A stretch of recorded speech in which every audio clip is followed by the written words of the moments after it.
Welcome to our talk about the government and business. This chapter is basically called regulation/deregulation of business. When is it um, proper for the government to get involved in the economy?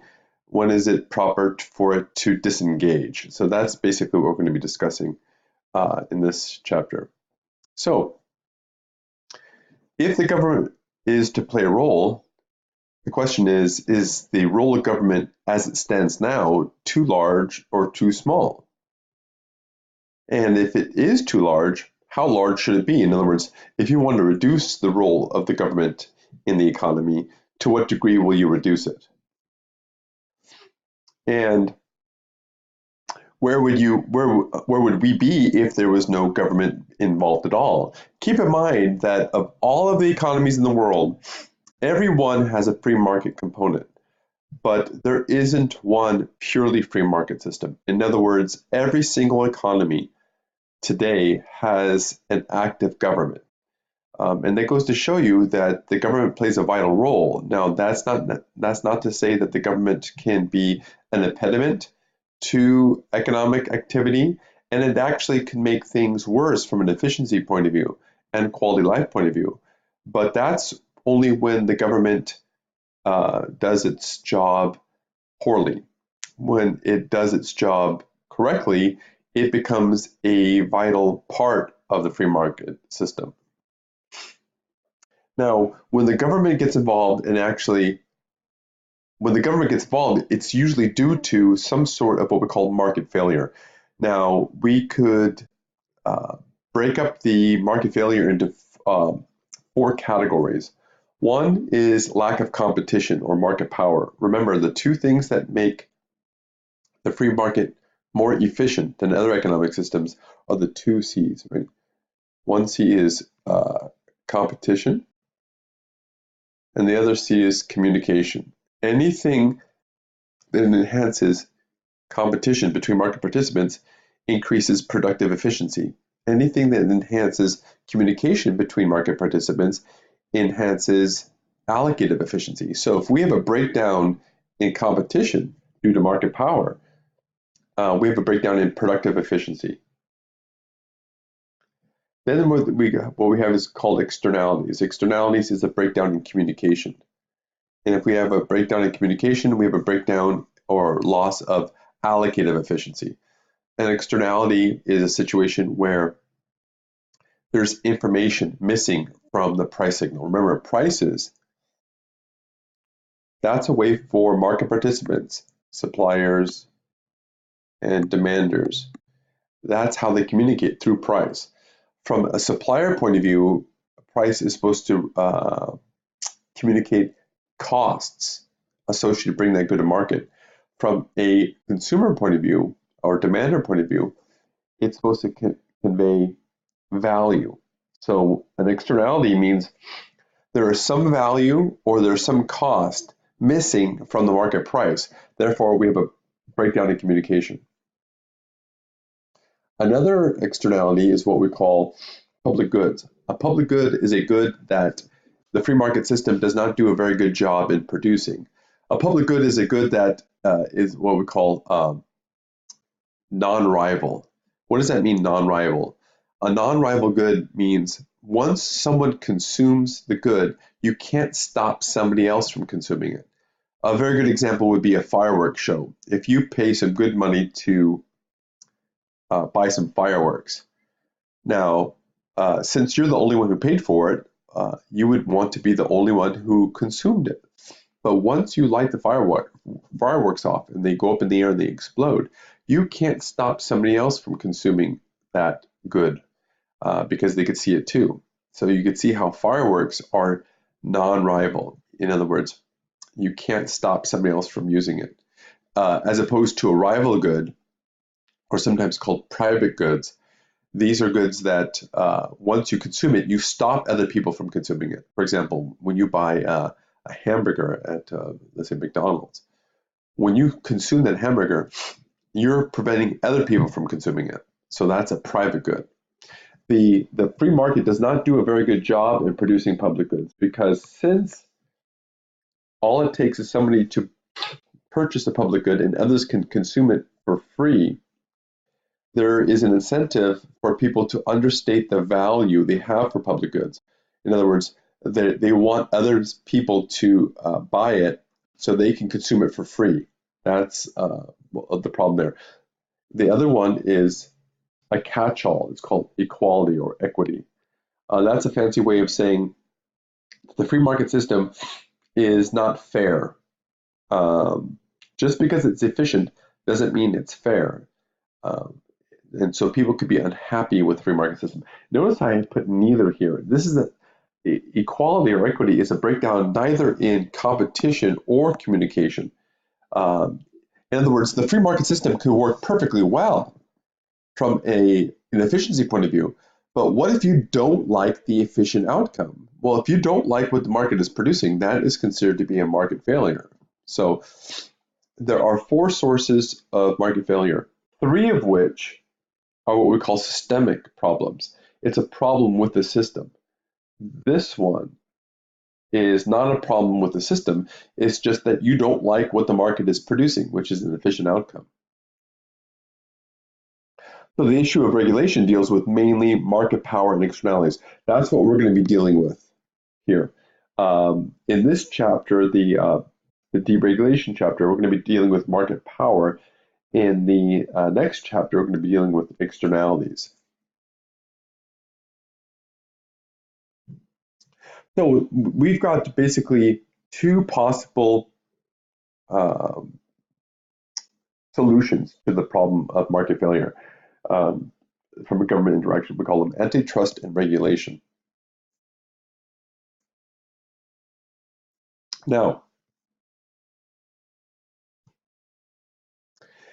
the role of the government has changed over the years. So you can see here, the green line right here, that's showing all government spending as a percentage of the economy, GDP. And then we've got the blue line here, which is state and local, and then federal. So if you add state, local, and federal, that's what you get the total government purchases. So you can see here in the 1940s, here we had this big spike in the role of government in the economy, and that's due to World War II. Then we see another spike here in the 1950s, and that's due to the Korean War. And you can see that when there's a war going on, the government takes control of the parts of the economy, and it plays a bigger role. But one thing that's fascinating is just look at the total government spending as a percentage of the economy. Start in 1950 and go to 2015. You can see that the percentage of the overall economic activity has been remarkably constant, or hovering around 20%. You can see it goes, this is the 20% line right here, right?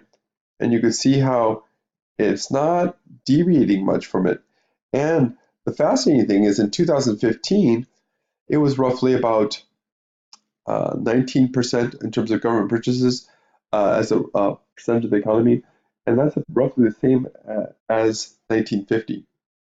And what's also interesting is in the late 60s, state and local government spending passed federal as the largest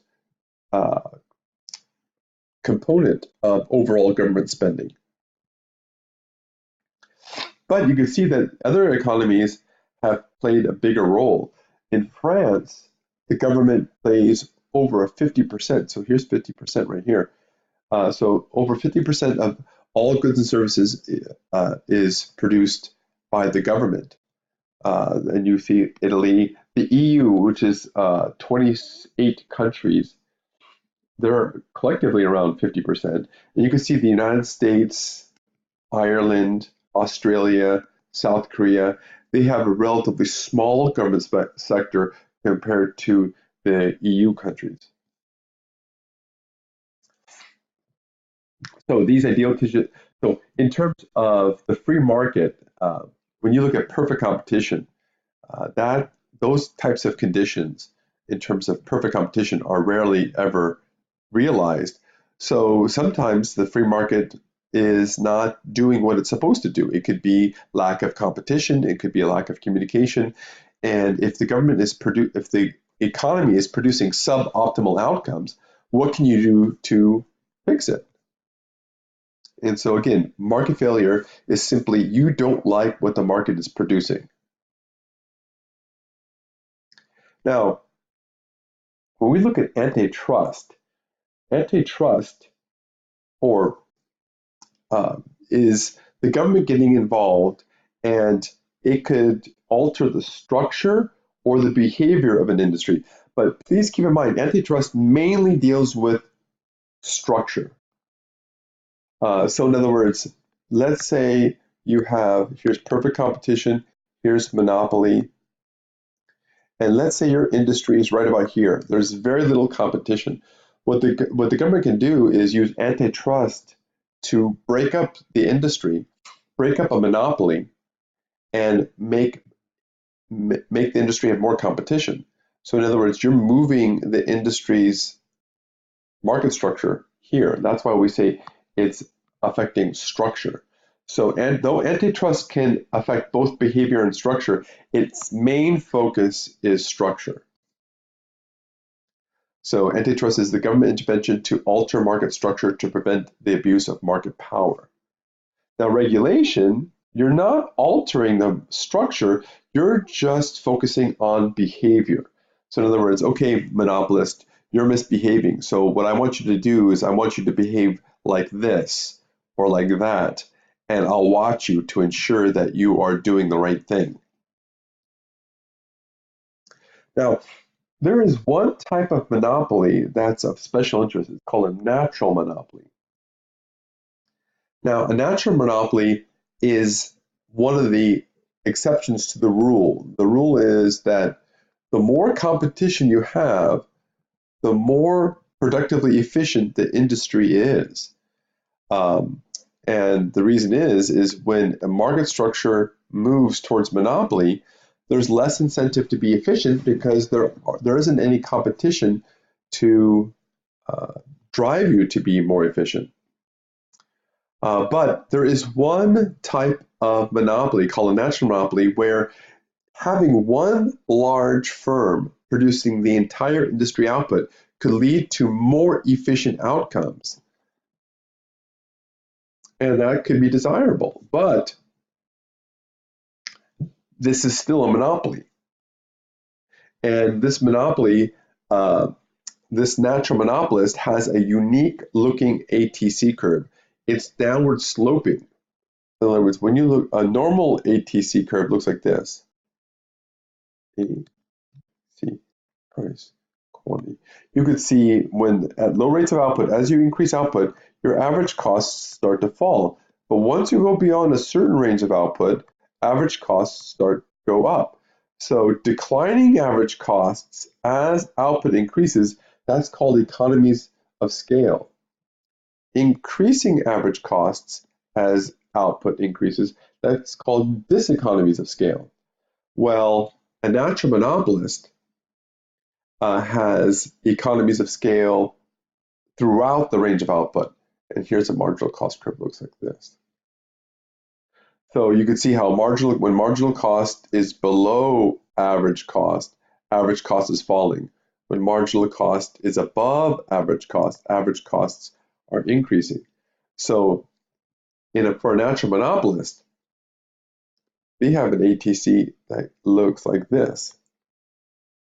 It doesn't slope upward. That's because marginal cost is below average total cost at all rates of output.